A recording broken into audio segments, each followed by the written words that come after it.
प्रणाम मित्रों। तो चलिए हम लोग बाल गोविंद भगत नामक कहानी को पढ़ते हैं। इस कहानी की रचना राम वृक्ष बेनीपुरी जी ने की है। तो हम लोग पहले लेखक का संक्षिप्त जीवन परिचय देखेंगे। राम वृक्ष बेनीपुरी जी का जन्म बिहार के मुजफ्फरपुर जिले के बेनीपुर गांव में सन 1899 में हुआ। माता पिता का निधन बचपन में ही हो जाने के कारण जीवन के आरंभिक वर्ष अभावों, कठिनाइयों और संघर्षों में बीते। 10वीं तक की शिक्षा प्राप्त करने के बाद वे सन 1920 में राष्ट्र स्वाधीनता आंदोलन से सक्रिय रूप से जुड़ गए। कई बार जेल भी गए। उनका देहावसान सन 1968 में हुआ। 15 वर्ष की अवस्था में बेनीपुरी जी की रचनाएं पत्र पत्रिकाओं में छपने लगी। वे बेहद प्रभावशाली पत्रकार थे।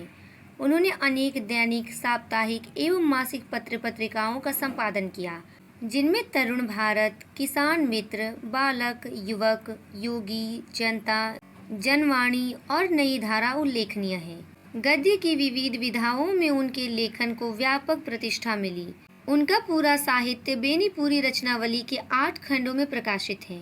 उनकी रचना यात्रा के महत्वपूर्ण पड़ाव हैं पतितों के देश में, जो कि उपन्यास है, चिता के फूल कहानी है, अम्बपाली नाटक है, माटी की मूर्ति रेखा चित्र, पैरों में पंख बांधकर यात्रा वृतांत, जंजीरें और दीवारें स्मरण आदि। उनकी रचनाओं में स्वाधीनता की चेतना, मनुष्यता की चिंता और इतिहास की युगानुरूप व्याख्या है।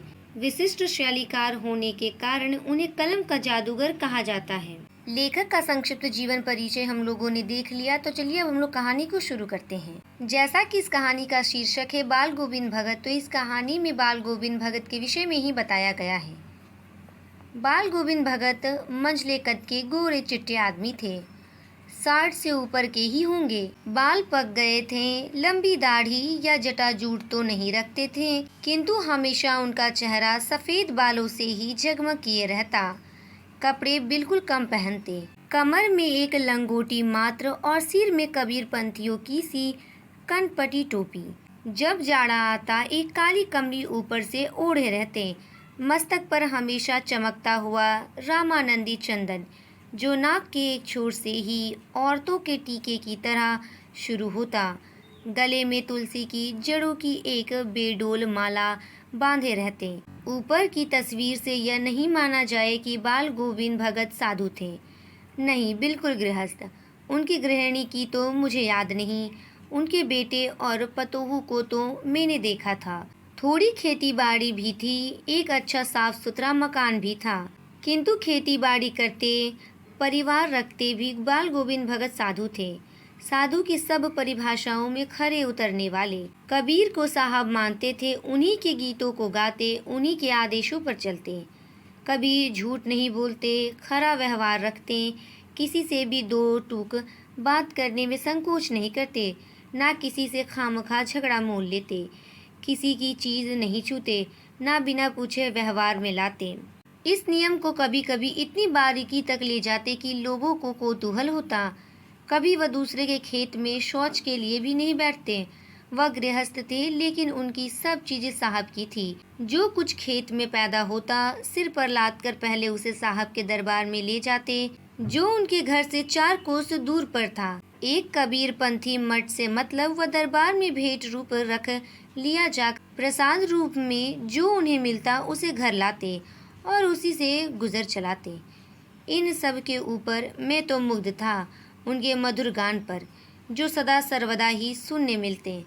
कबीर के वे सीधे साधे पद जो उनके कंठ से निकलकर सजीव हो उठते। आषाढ़ की रिमझिम है, समूचा गांव खेतों में उतर पड़ा है। कहीं हल चल रहे हैं, कहीं सोपानी हो रही है।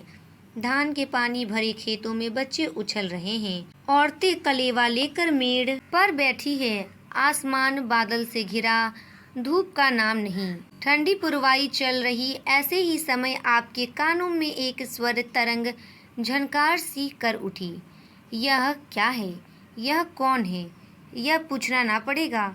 बाल गोविंद भगत समूचा शरीर कीचड़ में लिथड़े अपने खेत में सोपानी कर रहे हैं। उनकी उंगली एक एक धान के पौधे को पंक्तिबंद खेतों में बिठा रही है। उनका कंठ एक एक शब्द को संगीत के जीने पर चढ़ाकर कुछ को ऊपर स्वर्ग की ओर भेज रहा है और कुछ को इस पृथ्वी की मिट्टी पर खड़े लोगों के कानों की ओर। बच्चे खेलते हुए झूम उठते हैं। मेड़ पर खड़ी औरतों के होंठ कांप उठते हैं। वे गुनगुनाने लगती है। हलवाहों के पैर ताल से उठने लगते हैं। सोपानी करने वालों की उंगलियां एक अजीब क्रम में चलने लगती है। बाल गोविंद भगत का यह संगीत है या जादू। इसके आगे की कहानी को हम अगले वीडियो में पढ़ेंगे। तब तक के लिए धन्यवाद।